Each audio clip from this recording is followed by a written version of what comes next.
Ok, amigos, entonces déjenme hacer una oración para comenzar compartiendo la palabra de Dios esta mañana y espero que sea de aliento para nuestras vidas. Amado Padre, venimos ante ti, Señor, con hambre de tu palabra, porque necesitamos de ti, necesitamos recordar quién tú eres en medio de un mundo que nos dice muchas cosas respecto a quiénes somos nosotros o cuál es la realidad que nos rodea.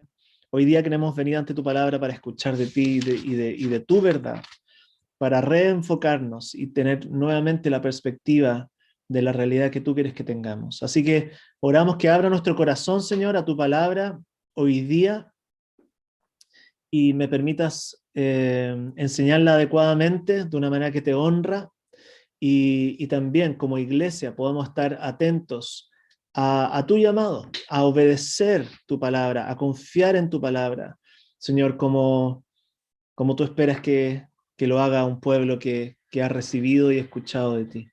Así que, Padre, nos encomendamos en tus brazos, Señor, y oro también por todo lo que nos van a estar escuchando ya en cada uno de nuestros hogares, pero también por aquellos que van a estar siguiendo esta transmisión por YouTube. Que seas tú tocando los corazones de cada una de las personas que escucha este mensaje y que sea para tu gloria y nuestro bien en ti. En el nombre de Jesús. Amén. Amén, amén. Bueno, queridos amigos, Daniel capítulo 6, ¿tienen sus Biblias abiertas?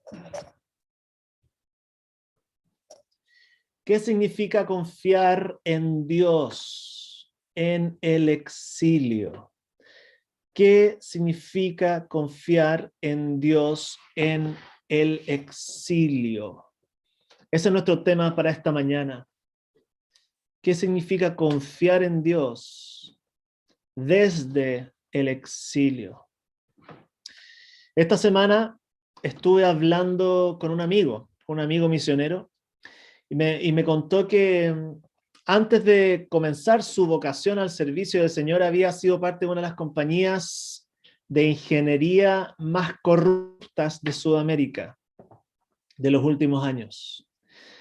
Cuando se destaparon los escándalos de corrupción, decenas y decenas de películas de políticos de todo el Cono Sur fueron perseguidos por la justicia e incluso presidentes terminaron en la cárcel. Ustedes ya saben de qué tipo de empresa me estoy refiriendo. Le pude preguntar incluso qué había sido para él trabajar en ese mundo y si le había tocado o no ser parte de la corrupción. Y él me dijo que había visto la corrupción por todas partes, delante de sus ojos, pero cuando le habían pedido a él que fuera parte de ella, el Señor le permitió negarse con integridad, sabiendo que eso podría costarle el puesto de trabajo. ¿Qué significa para ti y para mí ser cristianos en este mundo que nos rodea? ¿Te habías puesto a pensar en eso?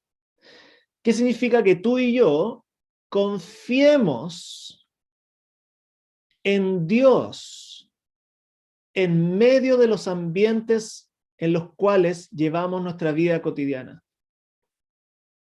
Hoy día vamos a ver que la única manera en que tú y yo podamos ser fieles a Jesús en medio de las presiones que nos rodean es si acaso sabemos y estamos seguros que nuestro Dios es capaz de salvarnos, es poderoso para salvarnos, ya que solo esa confianza nos llevará a decirle no a las presiones que nos rodean, incluso cuando esta fidelidad a Dios significara ser devorado por los leones.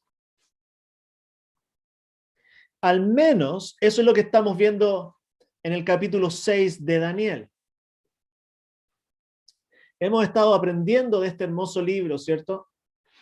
En tiempos donde nuestro país está enfrentando grandes cambios políticos y sociales. Y decidimos como equipo pastoral meditar en este libro, en este tiempo, porque Daniel es un libro muy político.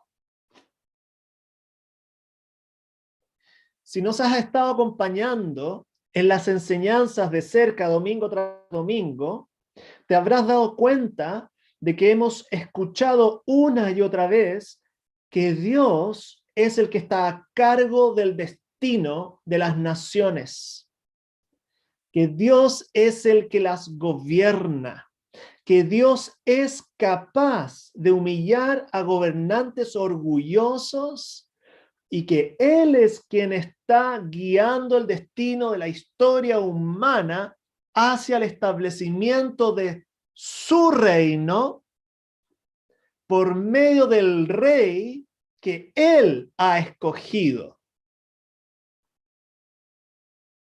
Si eso no es una declaración política, ¿qué es?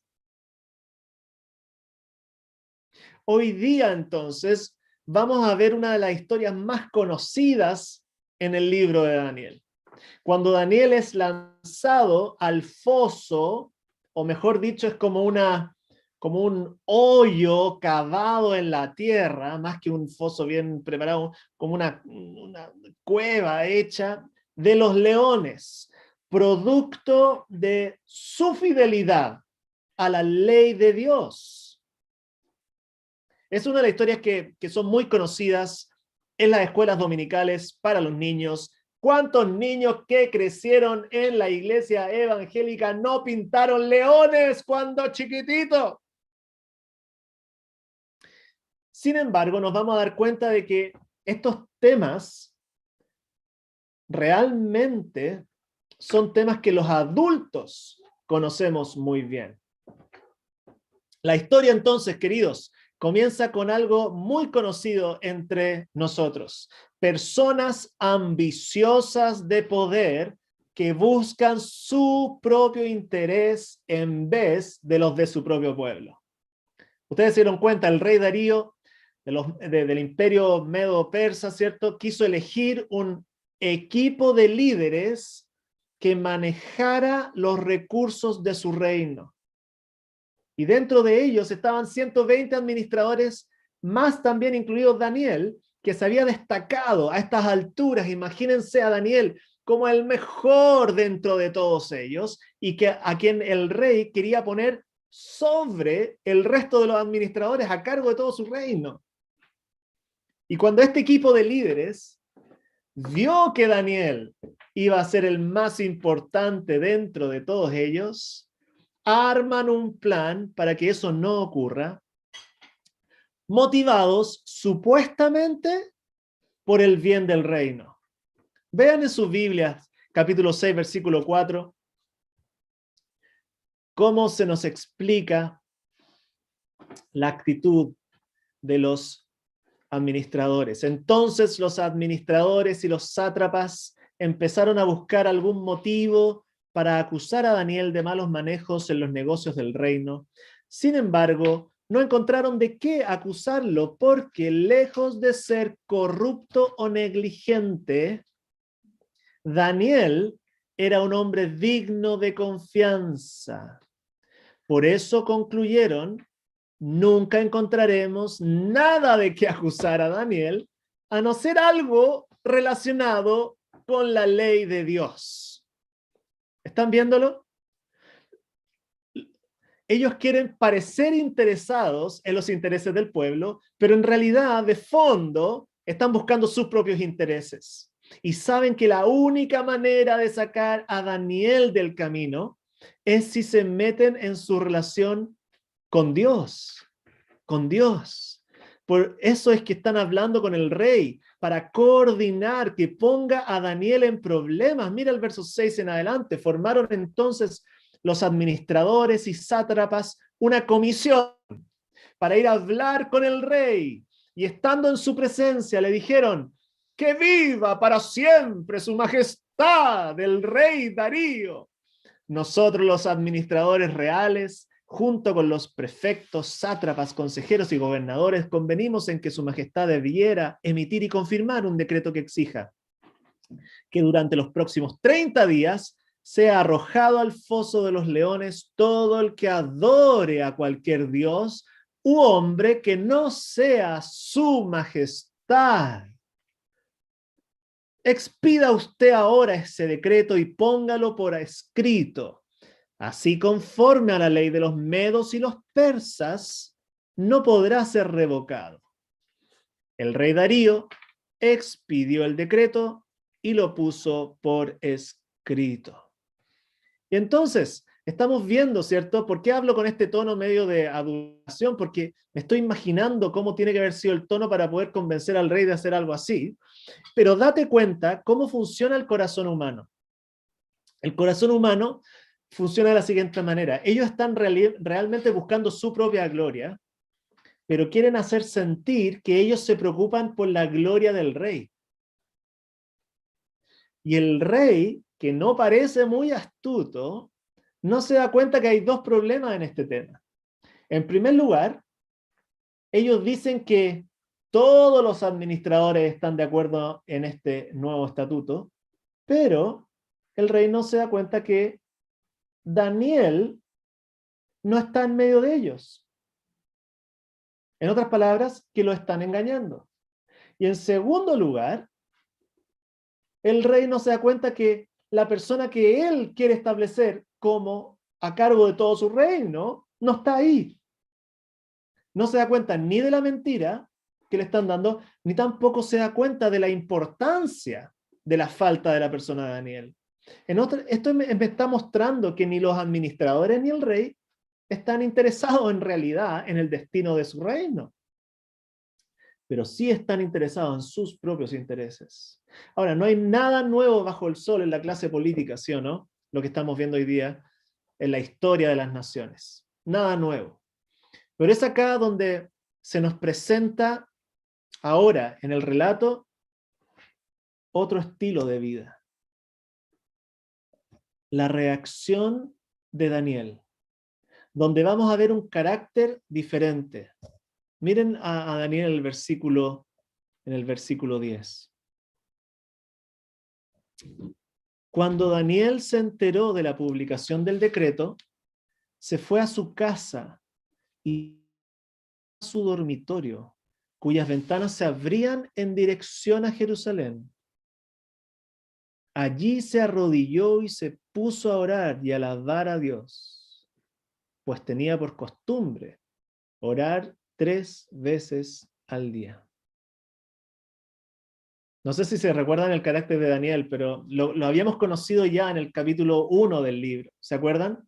Cuando era un joven recién llegado a Babilonia con sus amigos, y lo vimos estableciendo decisiones de santidad. Quizás en ese entonces Daniel ya había decidido, no lo sabemos bien, orar mirando hacia Jerusalén. Jerusalén le recordaba el lugar de la presencia de Dios, donde estaba el templo. Jerusalén era el encuentro con Dios. Un autor también dice que Jerusalén representaba el futuro anhelado por Daniel. Jerusalén era el futuro, la esperanza de la restauración, de el anhelo de volver a ver a todo su pueblo reunido, alabando a Dios, en la presencia de Dios, bajo el gobierno de Dios. Pero ahora en el exilio estaba experimentando esta ruptura de relaciones y esta oración constante, diaria, 3 veces al día, le permitía recordar a Daniel la meta, el futuro, de a dónde había venido, a dónde quería estar, y las promesas que Dios había dado de futura restauración. Imagínense años y años y años de espera. Y Daniel, en todo este tiempo, lo vemos estableciendo su carácter y fortalecido en su carácter.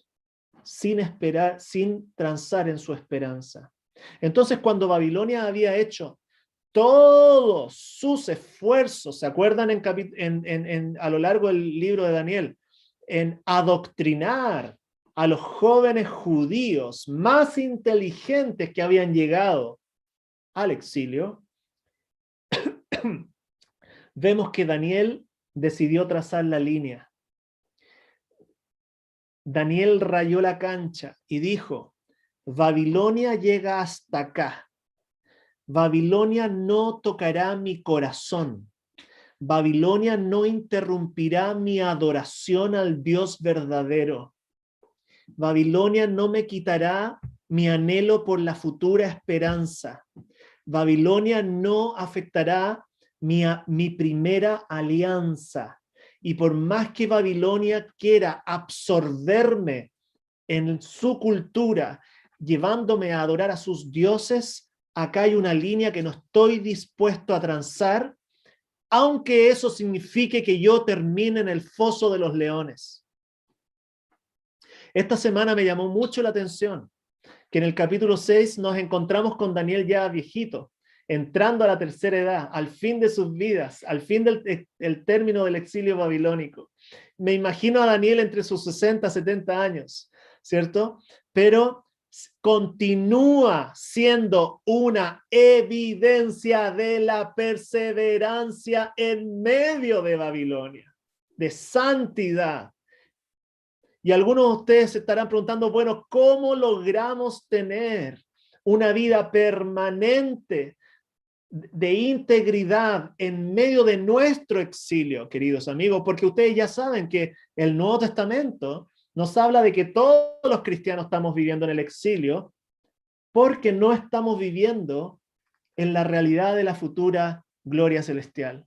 Y que somos ciudadanos del cielo. Por lo tanto, nuestra ciudadanía acá no es la chilena, no es la peruana, no es la boliviana, no es la venezolana, no es la colombiana. Nuestra ciudadanía es celestial. Y por lo tanto, todos los cristianos vivimos en el exilio, de la misma manera que Daniel. Y quizás tú quieras preguntarte hoy día, ¿cómo logro llevar una vida de confianza en Dios en medio del exilio? Para poder tener una larga vida de perseverancia y de integridad como la de él. Bueno, y el verso 11 nos da el secreto de Daniel. El secreto de Daniel está en algo que estábamos aprendiendo esta mañana con el liderazgo de los hombres de nuestra iglesia. El liderazgo de Daniel está en el constante reconocer su vulnerabilidad ante el Señor. Mira el verso 11. Cuando aquellos hombres llegaron y encontraron a Daniel orando e implorando la ayuda de Dios, fueron a hablar con el rey respecto al decreto real. Acá está el secreto, queridos amigos, de la fidelidad de Daniel. Él está en un constante reconocimiento de su necesidad ante Dios. Acá hay una maravillosa ironía. La fortaleza de Daniel está en su debilidad. La fortaleza de Daniel está en su debilidad. El lugar desde donde él nutre y se fortalece constantemente está en la constante disciplina de buscar ayuda en Dios y no en la manifestación de su autonomía. Él oraba e imploraba la ayuda, dice el texto, de Dios. Y pongamos atención a esto, queridos amigos, porque si la pregunta de hoy día es ¿cómo confiamos en Dios en medio del exilio? Vamos a aprender que Daniel, que una de las primeras maneras es aprender a desconfiar de nosotros mismos.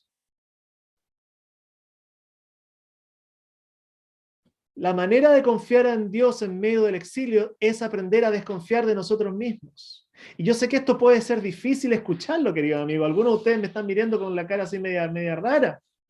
Bueno, porque quiero decirte que todo a nuestro alrededor te dice que para que podamos salir adelante, tú y yo, para salir victorioso, para llegar primero en la fila, para ser grande, bueno y próspero, debes aprender a confiar en ti mismo, en ti mismo. Ese es el mensaje que se nos está dando constantemente desde el exilio. Esa pareciera ser la buena noticia que nos están queriendo dar hoy día desde la televisión, desde las universidades, desde la psicología y las terapias de autoayuda. Aprende a confiar en ti mismo. Sin embargo, eso es porque, sinceramente, la cultura que nos rodea ya aceptó el hecho de que nadie está buscando el bien común y asumieron que cada uno debe buscar su propio bien. Y para buscar nuestro propio bien debes aprender a confiar en ti mismo. Obviamente, si no hay ningún reino allá afuera, si no hay ningún buen común, bueno, piensa solamente en ti mismo y busca tu propio bien. Incluso ayudar al otro, en realidad hazlo si es que eso es algo que a ti te gusta. Piensa en ti primero. Bueno, pero para los cristianos sabemos que el máximo bien de nosotros no puede ocurrir sin los otros. Y sabemos que para hacer un aporte a los demás, la única manera en que podamos vencer nuestro egocentrismo natural es pidiéndole ayuda al Señor. Aprendiendo a desconfiar de nosotros mismos y de nuestras intenciones. Porque sabemos que probablemente nuestras intenciones son egoístas por naturaleza. ¿Acaso no estamos viendo eso los enemigos de Daniel, queridos? Miren con qué apuro. Una vez que han mirado a Daniel orando, vienen a sapear a Daniel ante el rey. ¿Pueden ver los versos que continúan? No es verdad, le dicen, que su majestad publicó un decreto. Según entendemos, todo el que en los próximos 30 días adore a otro dios u hombre que no sea su majestad, será arrojado al foso de los leones. Y no solo por eso, mira, con una tremenda falta de respeto, ahora presionan al rey para que se someta a su propia ley. Dense cuenta, al principio habían llegado diciendo ¡que viva su majestad! Ahora nada, sin tocar la puerta, entran al palacio y le dicen, ¿cierto? Cuando el rey escuchó esto, se deprimió mucho y se propuso salvar a Daniel. Así que durante todo el día buscó la forma de salvarlo. Pero aquellos hombres fueron a ver al rey y lo presionaron. No olvide, su majestad, que según la ley de los medos y los persas, ningún decreto ni edicto emitido por el rey puede ser derogado. En otras palabras, ahora son ellos los que con una jugarreta política que buscaba anunciar al mundo el gran poder del rey, terminan evidenciando que el rey es todo menos alguien poderoso. ¿Se están dando cuenta?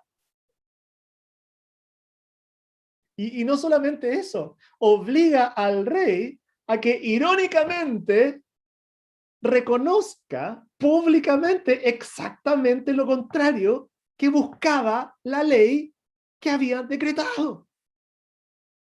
Mira el verso 16.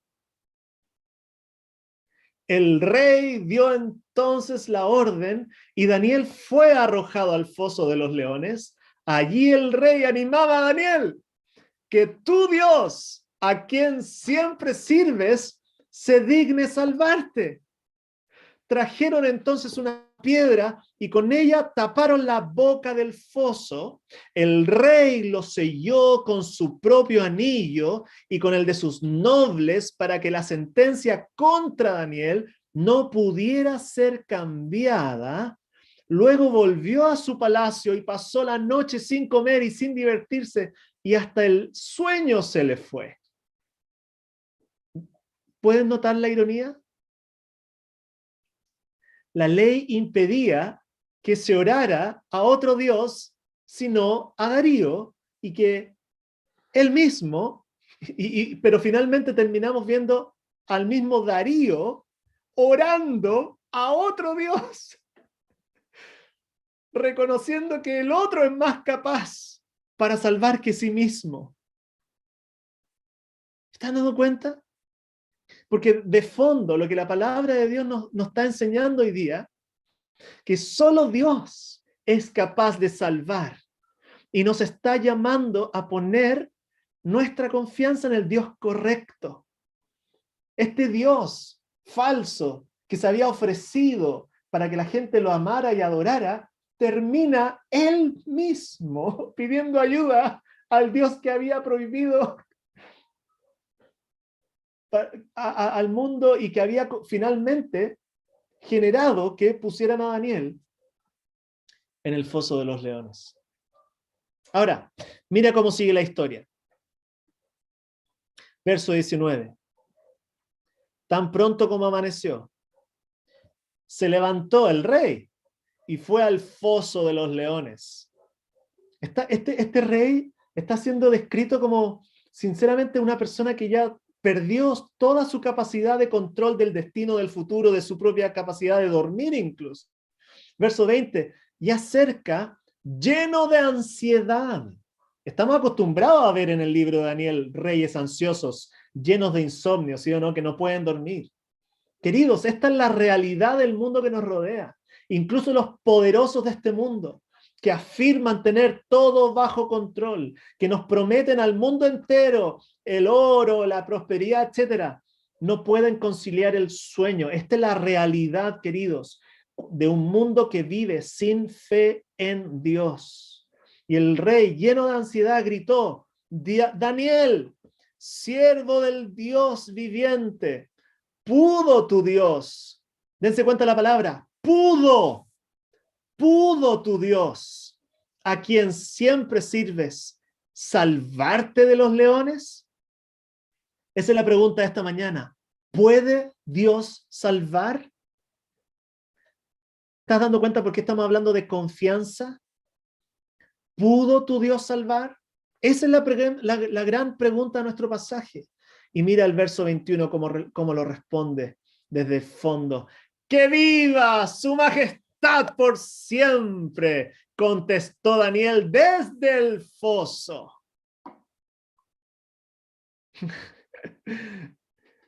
El hombre que estaba en la cueva está animando al hombre más poderoso del imperio de su momento. Verso 22, la razón: mi Dios envió a su ángel y les cerró la boca a los leones. No me han hecho ningún daño, porque Dios bien sabe que soy inocente. Tampoco he cometido nada malo contra su majestad. El autor quiere dejar claro entonces que Dios, el Dios de Daniel, es capaz de salvar. Y no solo eso, quiere enseñarnos que es capaz de salvar a quienes confían en él. Mira el verso 23. Sin ocultar su alegría,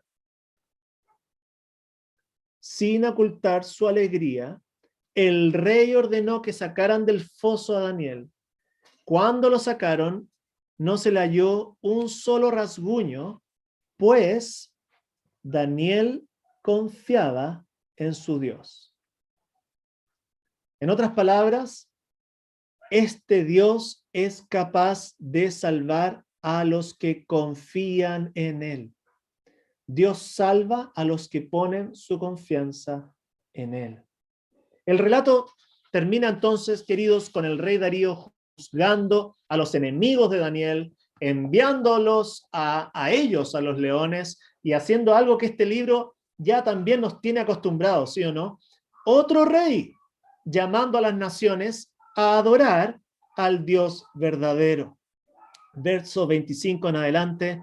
Más tarde, el rey Darío firmó este decreto: a todos los pueblos, naciones y lenguas de este mundo, paz y prosperidad para todos. He decretado que en todo lugar de mi reino la gente adore y honre al Dios de Daniel.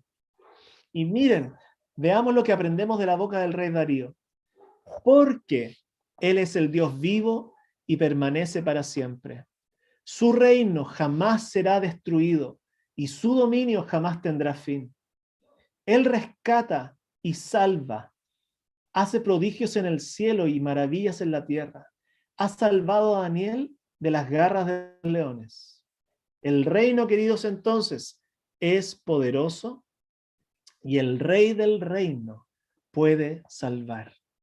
Dios es poderoso, su reino es eterno, más poderoso que los gobiernos de las naciones.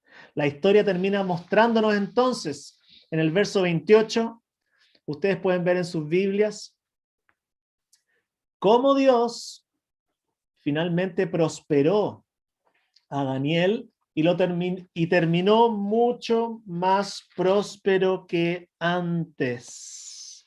Fue así como Daniel prosperó durante los reinados de Darío y de Ciro el persa. La Biblia termina explicándonos que Dios ha puesto su mano sobre este hombre ha confiado en su Dios y no ha estado dispuesto a recibir su prosperidad de la mano de Babilonia, sino de la mano de su Dios.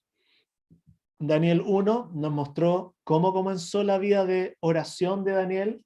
Daniel 6 nos muestra una vida de santidad al servicio del Dios verdadero. Un Dios que se ha demostrado poderoso y digno para salvar a su pueblo en el exilio. Hasta ahí, querida iglesia. ¿Cómo crees que tiene que haberse sentido entonces el pueblo judío en el exilio al leer estos versos? ¿Cómo crees que el autor espera que nos sintamos nosotros al leer estos versos? Ya que tú y yo sabemos, como decía anteriormente, que el exilio es esta metáfora para recibirse a todos los cristianos que todavía no estamos en nuestro hogar. Para todos los cristianos que están viviendo en un contexto de personas que se oponen a la fe cristiana y no ponen su fe en el Dios verdadero. Tú ya sabes entonces que esta metáfora del exilio, de alguna manera, es la metáfora de vivir en esa cueva rodeada de leones. Y tú también sabes que luego de Daniel pasaron 500 años antes de que llegara Jesucristo para recordarnos y para demostrarnos que verdaderamente Dios tiene poder para salvar. Piénsalo, iglesia. ¿Acaso no fue Jesús quien vio cómo los gobernadores de su tiempo se confabulaban contra él para encontrar un modo de matarlo usando artimañas falsas? Jesús, acuérdense, fue encerrado en otro foso, y no con leones, sino con la misma muerte por 3 días. Fue a esa tumba la que los soldados romanos, coordinados con los judíos, sellaron con una gran piedra y con sellos, evidenciando que a un muerto le tenían miedo. Y fue Dios mismo quien le enseñó a sus discípulos y a todas las autoridades del momento de que después de 3 días Dios tenía poder para salvar por medio, ¿se acuerdan?, de la resurrección de su Mesías. Eso queda evidenciado con la frase del ángel: ¿por qué buscan entre los muertos al que vive? Así el Dios de los cielos le cayó la boca a los poderosos de este mundo, evidenciando que tiene poder para rescatar incluso de la misma muerte, no de los leones, de la muerte, a quienes ponen su confianza en él. Querida iglesia, ¿cómo podemos confiar en Dios en tiempos de exilio? Mira a Jesús venciendo la muerte. Mira a Jesús venciendo la muerte. Dios mismo nos ha dado evidencia de que en Cristo Dios puede salvar. Y por eso, queridos, este Dios, el Dios de la palabra, nos llama a que en nuestras vidas en el exilio en medio de nuestra cultura, sean vidas íntegras, vidas que no se dejan absorber por la cultura que nos rodea, vidas que marcan una diferencia, vidas que son intachables, queridos, intachables. Ese nos está llamando el capítulo 6 de Daniel. Vidas que le mostramos al mundo que nos rodea, que nuestro Dios vale más que el oro, vale más que el poder, vale más que la fama que ellos nos ofrecen mediante atajos de corrupción. Que si nosotros vamos a buscar nuestra prosperidad, la vamos a esperar de la mano de Dios y no de la de los hombres. Y que si tenemos que ser enviados a los leones por nuestra fe, bueno, así tendrá que ser, ya que nuestro Dios nos ha prometido que ni siquiera la muerte podrá vencernos. Querido, la muerte no puede vencer a los que confían en Cristo. Entonces, hermanos, ante nosotros hay dos opciones. Confiar en los dioses de este mundo, que son como Darío, que no pueden controlar ni su vida ni su propio destino y terminan ansiosos en las noches, o confiar en el Dios de Daniel, cuyo reino ha demostrado ser poderoso y su camino uno de deleite ante la adversidad. Mientras estaba pensando en la iglesia esta semana, me imaginaba que quizás hay algunos que llegan hoy día, domingo, sintiéndose como Daniel, perseguido por enemigos, gente confabulándose o circunstancias confabulándose contra ti, sintiendo que hay trampas por todos lados para ti. Que todo el orden del mundo y los poderes satánicos quizás estás sintiendo que quieren destruirte, que estás luchando con las típicas tentaciones de siempre y que quieren verte en la miseria, que quieren sacarte del escenario como querían sacar a Daniel. Incluso, queridos, hay algunos de ustedes que han llegado a dudar si Dios puede salvarte de estas circunstancias. Y yo quiero decirte hoy día que si estás sintiendo eso, bueno, no estás sola, no estás solo, no estás sufriendo una experiencia que nunca antes un cristiano sufrió. Al contrario, quiero decirte que esa experiencia ha sido la experiencia de los hijos de Dios a lo largo de la historia de la humanidad y del cristianismo. Si no, déjame mostrarte cómo, permiso, vengo al tiro.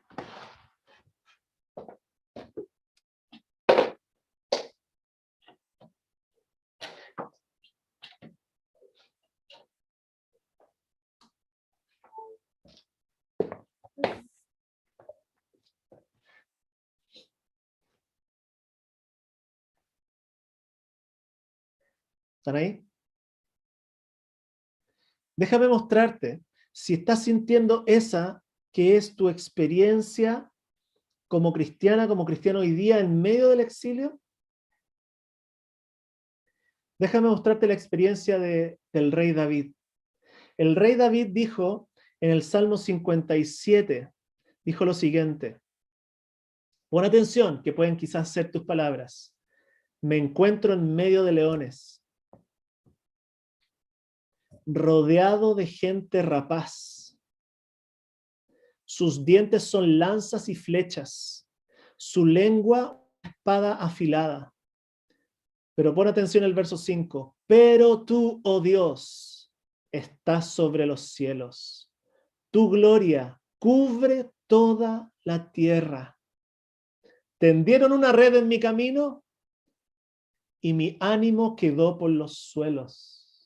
¿Esta está siendo tu experiencia últimamente, querida? Pero mira, pon atención. En mi senda cavaron una fosa, pero ellos mismos cayeron en ella. Esa es la experiencia del pueblo de Dios, queridos amigos. Los que esperan en el Señor tendrán nuevas fuerzas. Los que esperan y confían en el Señor recibirán el galardón desde su mano. Y si está siendo difícil confiar en tu Señor en medio de las tentaciones, recuerda, tu Dios es capaz de salvar. Tu Dios te ha demostrado que es capaz de vencer a Satanás y ya venció a la muerte. Incluso si los enemigos de Dios y de su pueblo lograran tocarte, tocar tu cuerpo y llevarte a la muerte, tú puedes mirarlos cara a cara y decirles, ustedes no tienen la última palabra.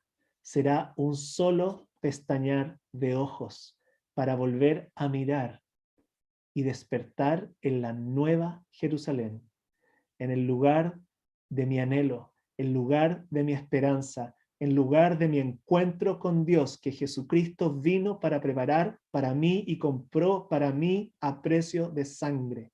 Querida amiga, querido amigo, hoy día si estás luchando en tu fe y en tu esperanza, mira a aquel que puso su vista en Jerusalén, caminó hacia Jerusalén para comprar tu perdón y comprar tu futuro para que tú estés seguro de que llegarás a la nueva Jerusalén sano y salvo.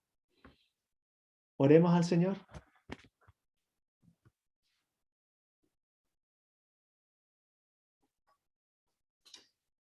Amado Padre, te damos tantas gracias por esta mañana y queremos darte gracias por tu palabra. Quiero entregarte a mis hermanos y mis hermanas en tus brazos, sobre todo a aquellos que están luchando hoy día con tentaciones feroces, con la posibilidad que han pensado de abandonarte, de confiar en otras estrategias para su prosperidad, para su vida, para su éxito, para su progreso, para su felicidad personal. Te quiero rogar que los cuides y que les recuerdes que solamente tú eres el Dios de los cielos, en quien podemos plenamente confiar y que ha buscado mostrarnos su amor por medio de un reino infinitamente mejor que los que nos ofrece este mundo. Te quiero entregar a nuestra iglesia en tus brazos para que en medio del exilio seamos testimonio tuyo de que nuestro Dios es capaz de salvar y de que nuestro Dios es mejor que cualquier otro Dios. Avívanos, fortalécenos, protégenos y permítenos ser de testimonio para una ciudad y un país que te necesita desesperadamente y que no duerme en las noches por la ansiedad de vivir con dioses falsos que no son capaces de satisfacer sus corazones ni de calmar su angustia. Padre, hoy día venimos ante ti y te rogamos que avives nuestra fe en ti y que nos recuerdes que solamente tú puedes salvar. En el nombre de Jesús. Amén.